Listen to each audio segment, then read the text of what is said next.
والله پاک بخشنده مهربان نواباجان حد ببخشید من کمو که دیر کنم که تازه و اطمینان هم شروع کنم ببخشید فکر کنید جمعی چون بودی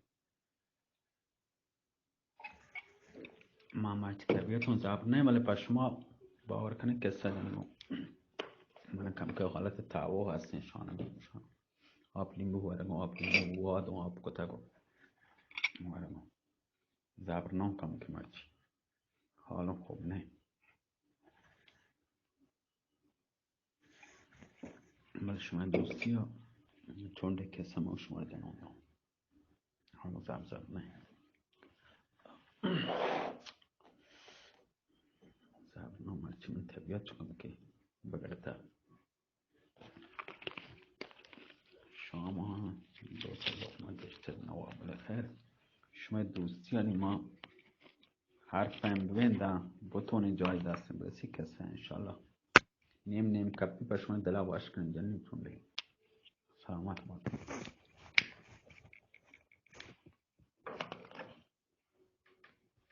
وجه حل کسه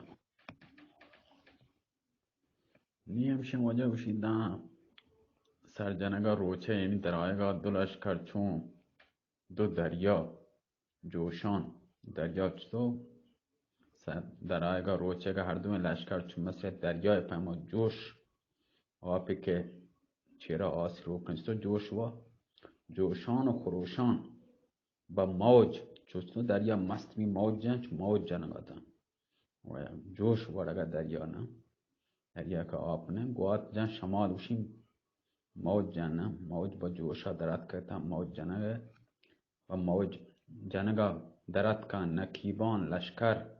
سب جدال درا آرایش کو سب بندی بی سب جدال درا آرایش بیتا هنگامه رزم و اتمنى گرم بیت بازار اقبال شاه مکل با لشکرگا نکیبان لشکر آواز ده سب آرایی کت لشکر زیر علم نصرت شعار قرار گرفت پادشاه اقبال شاه و وزیر آصف وزیر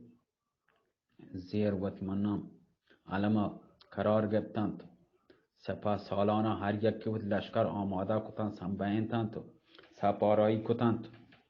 و مسلح آماده باش دلاور درا آماده باش لشکر آگو هر یک که جا به جای وقت سپه کشد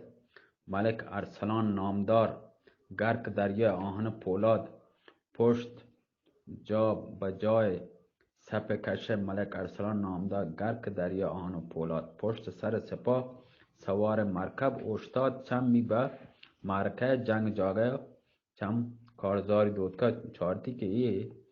پولازدرش تو جنگ کنته مثلا نه جنگ طریقه بچاری و تماشا بکن شی وجه سر سپاه سوار مرکب اوشتاد که چم می به معرکه تماشا دودکا تی که چه سپاه پولازدره دیو به طریق مردان اسلحه جنگی پشتگتو و پوستی شیری ببری گوری کتگا پوستی چو کوٹا مردو چطور گورا کن پوستی شیری یعنی ببری یه پوستی گوری کتگا تو وجه در بره یعنی زره هم تنگین زره وجه هما چی اوشنه چی هستین سب کام گوری کنه زهم چی جانا ملگی آسنه نه پوشه نه کوٹ وری نه سپا زره گوشنه اما کمیس آهنی که گوری کنه زهم تیر که بجان آئی جانا مثلا ملگی همه زره بلگی نه زره آهنی سوتی منه کوٹ گوده گوری کنه آزمانه کا سب کان چین سب کان زره گورا کتا نه که تیر کسی زهمه جانا مثلا کارما کا مثلا دستکش هسته مثلا آهنی کوٹ هسته آهنی مثلا کمیس نه آهنی کلا آهنی دستکش آهنی او پادن جاگا کوش مثلا کوشن دیما پادن رانا بندن ته آهنی سب کن شمشن زره پولادی زرن جانا بندن ته دیگه جاگه نه جمونگ فیلم شما دیتا زره گورا کتا نه آهنی که اگر دیم طرف دشمن ٹاپ پہ جا یا ملگ یہ میں آسنا بلگی ہمیں زره بلگی اسپر ستوری اسپر گورا وجه زره گورا کتا زره یعنی پوستی هم پولا زره شیری و بابریک وری کتا زره ہیں گورنتی پولا دے گورنتی ہر کسا جان دوست بھی نا بلی دیوی نا وجه هر یک به جا وقت گوشی تماشا کنم گوشی همه وڑا وجه پوست بابری در بدن گوری کتا یا زره تنگین خلقه هم گوری کتا زهم زمرد نگار هم پس سرین بستگی و شمشاد گرانه در دست عربده کنا شمشاد هما گرزا گوشم وجه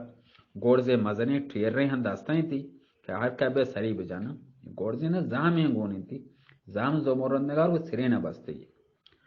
و در دست عربده کنان کدیم من میدان ایر کو فریاد ایجاد که همی پولا زره وشی وجه هنچین گرز دستاتی عربده زهما وشم وجه زهمی هم من دسته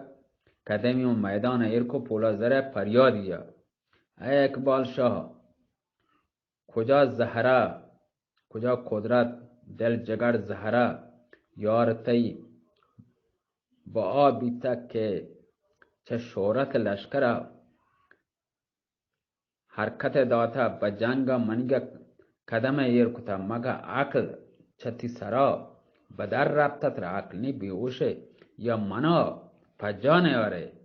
یا لوٹه منا امتحان بکنه یا منا امتحان نکتا همه پیما یاتی عجل اکر رسته که با پاد وط با صلاح خانه یاد کده بهرحال مرد میدان دیم بده چه اشکنگا ای حبران رنگ چه صورت اقبال شاه پرد رنگی چه صورت شو وطیونا پشمورده بینه رنگ چی بی با طرف چپ و راست وط اقبال شاه نظر کو که یک چه سرداران آپریتانی دیوانی نه چه سرداران که سک باز شجاع آیی دار شمشاد گران با دوشا گپتی و در برابر اقبال شاه تعظیمی کد احترامی اشت و در میدان پادیر کو روبروی پولا زره اوشتاد که ای نامرد و حرام زاده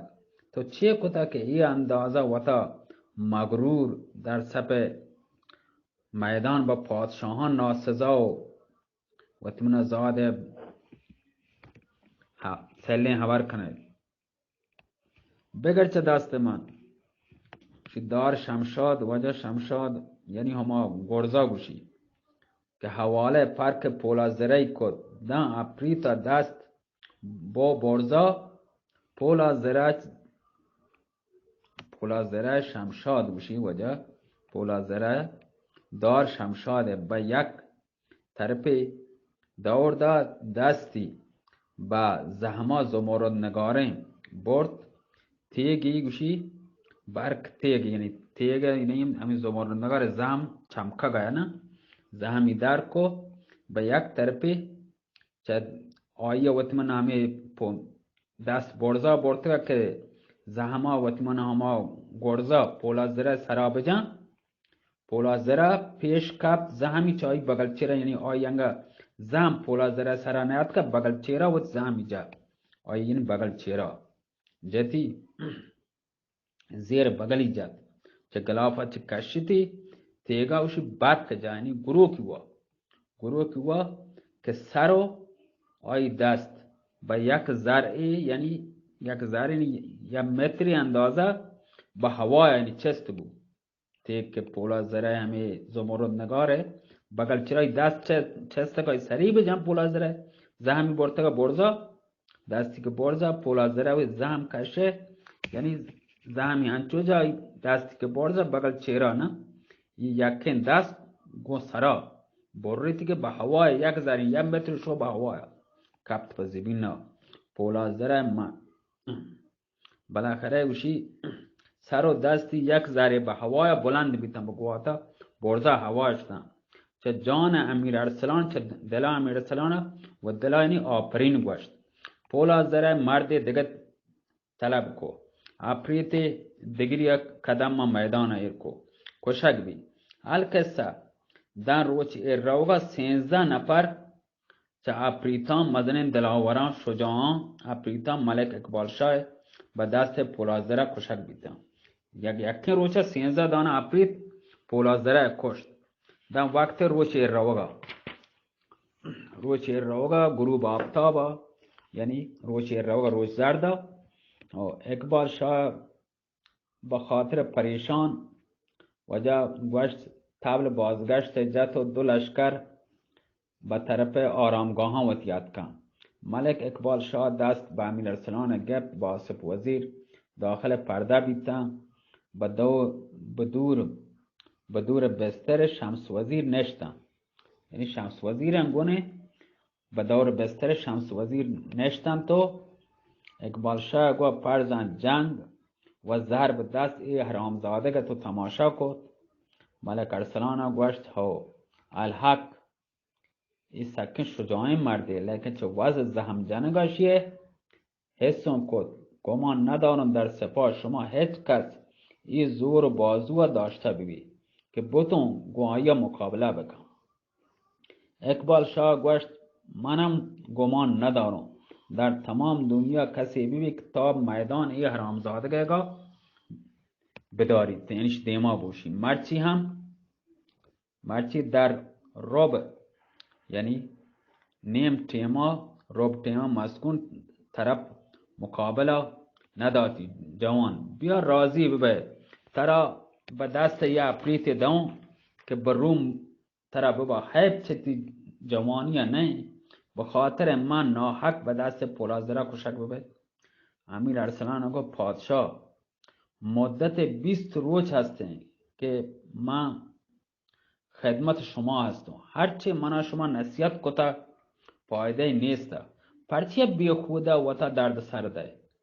من چه تمام چیزا اگر چم بپوشم چه یارا فاروق لکای چم نپوشم چم بند نکنم یار من به دست یار همزاده اسیر بی زندان بی چطور من رها بکنم که بعد کشک بون یا گوهر مقصود به دست کارم. در هر حال بهر حال خبر زنه بهر حال خبر کنگ بیتگن که چه لشکر پولازره صدا تب جنگ چست بی. امیر ارسلان جواب داد چه 2 لشکر صدا تب جنگ با پلک مینای رسید چست بی. دلیران در فکر جنگ باندا آماده بیتن. در هنگامی که مرگ زرین وشی واجان سحر بال زرین سحر ندای داد کم به ازن الله یعنی پاده به نام الله کم به ازن الله درد که آفتاب جهان تاب و روچه که جهان روشن کنو که سرچه کسگا اپوکگا سریوتی چه کسگا سریوتی دانا کشت عالمی چوتی دنیای چوتی نورا چه نورا جمال وتی خوبصورتی روشنی کد. 2 لشکر هر یک به جای وقت حرکت کد. نکیبان 2 سپاه سب جدال آرایش کتن. ملک ارسلان نامدار در جای دیروزی یعنی در جای زکین و جاگه اوشتاد و تو پشت سر سپاه اوشتاد. پولازره قدم من میدان ایر کو مبارزی طلبه. سپ اقبال شاه اپریت به میدان آت ربط کشک بید. یکی دیگه دم شپا 15 نفر چه سران لشکر من دست آهرامزاده کشک بیدم. پشت سپاه اقبال شاه لرزت دم وقت گروب دول بازگشت جا یعنی جنبه که بران استراحت بکنم جنگ بند کنه گئے نہیں ڈول یا سازی جاتے نا ڈول جنا جنگ شروع کنا ہے ڈول جانت یا سازی جنا جنگ بند کنا هم بازگشت استراحت واسطه ڈولی جنانتے ہیں و دوی سپاه هم هر یکی بوتی آرامگاه استراحت جا گیا وتی اردوگان توکا وتی آرامگان توکا اتکن پولا زره تبل جنگ به نوازش درات. امیر ارسلان گوشت جواب بده. صدای کوس به پلک آبنوس بلند بید. لیکن لشکر اقبال شد طوری چه ضرب دست پولا زره ترستگتن که یاری تب جنگ نیست. امیر ارسلان دیم گو آسف وزیر کتو گوشتی وزیر پیچ چه ای دیگه تاب اوشتگه تماشا کنگه دیگه منن نیسته. تاله منیگه بچار که بانده موت اراده میدان دارم. آسف وزیر من رمل نظر کو گوشتی جوان ستاره تی چو روچ پیما در حال درخشگه یعنی گروه ورگه وقت و اقبال تی مرچی در ای دنیای کسی نداری. اگر به جنگ پولا زره بره یقین زانو که پت گونتو بیته. لیکن چون که زهم زمرد نگار تی دستا نه یہ حرامزادک اندکی تردید دارون که بانده هم صبر بکن. یعنی پس پردا وط زانه شاید طوری بیبیتن که در ای شبان زحمه آیگه به دست بیاره. امیر ارسلان چه خبر آسف وزیرگا خوشحال بید تو دیگه خبری نکتی. پهلو هم به بستر استراحتی داتو لیکن شپا سر پردلان کینه جویان اصلا موشی وجه سر پوتی بستر ایر کو امیر ارسلان رات وقت و با بالشت استراحتا رفت وقت نکیبا موشی امی لشکر نکیبا من نوکران موشن نوکران من لشکر شامگاه وجه هر یک که بوتی استرادگاه رفت وقتا ظاهر این وجه دا پدا دیگه شعری لگتی بلی شما چه گوش داره دناو دی ما دیگری چوکه توار بنده اوه من نچارتا 16-17 دکت این وجه اللہ میاره چاهم وجه دیم داتا حبیب پول مولک دیم داتا حاجیان و حبیب شما دست درد مکن و وات عبدالله دگارانی سلامت باد وجه شیعه هم